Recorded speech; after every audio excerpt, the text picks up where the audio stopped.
Hello, Good Shepherd and Saints Francis and John. I'm Deacon Mike Lynch with Good Shepherd Church.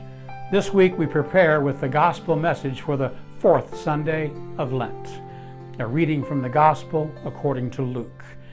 Tax collectors and sinners were all drawing near to listen to Jesus, but the Pharisees and scribes began to complain, saying, "This man welcomes sinners and eats with them."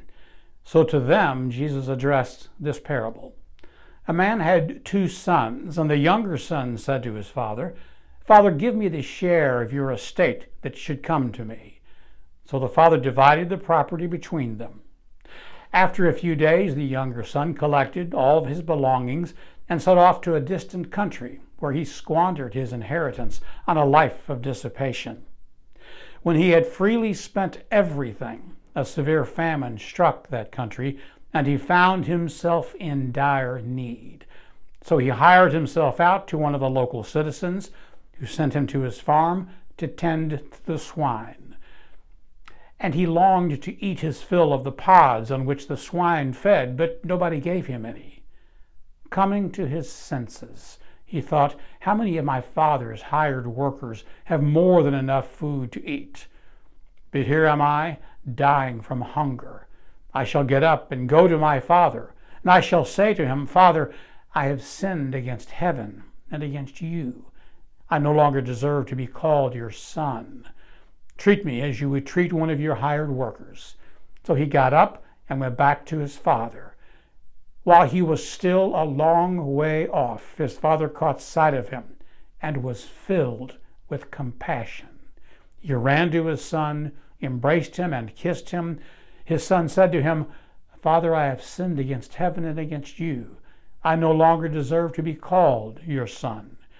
But his father ordered his servants, 'Quickly, bring the finest robe and put it on him.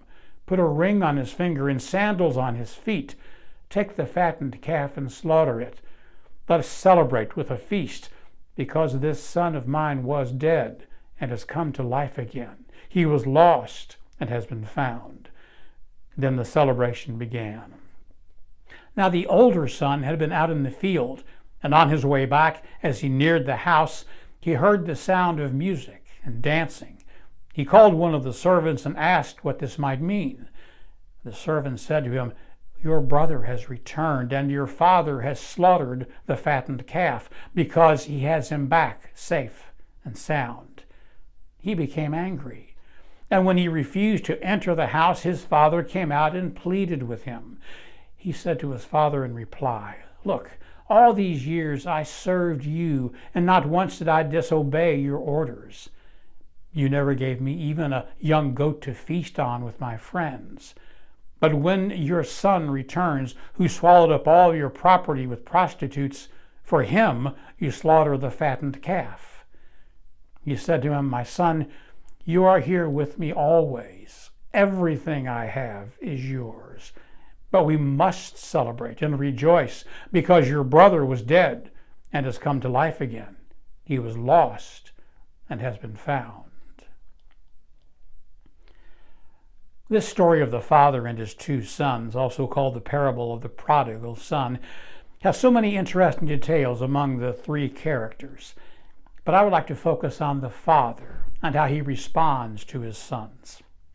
The younger son wasn't entitled to inheritance before his father's death, but the father acknowledges his son's free will and gives him his share. After a wasteful life, the son returns with confession on his lips, but the father has been watching for his son to return. He's overjoyed and celebrates. The Father is clearly a depiction of God the Father, sometimes seen as judgmental, even vengeful.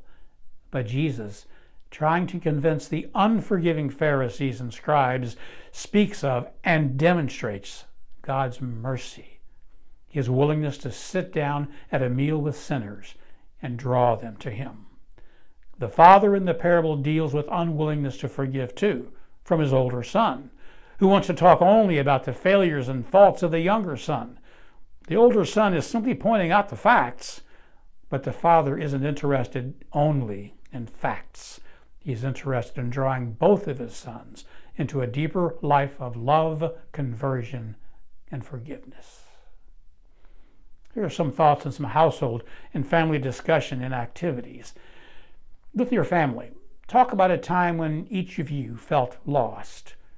To find your way back to your family and God, did you have to admit that you were wrong? Was your family and God merciful? How did you feel when you were again in right relationship with your family? Hopefully, we all strive to do good, and the more we try to do the right thing, we can more easily recognize when others do wrong. Are you merciful and welcoming when others who want to repent and change the way of their lives? Are you ever tempted to resent others when they are forgiven after you've worked so hard to do the right thing? This week, reach out to a family member or friend who's been on the outside of your family's love and mercy.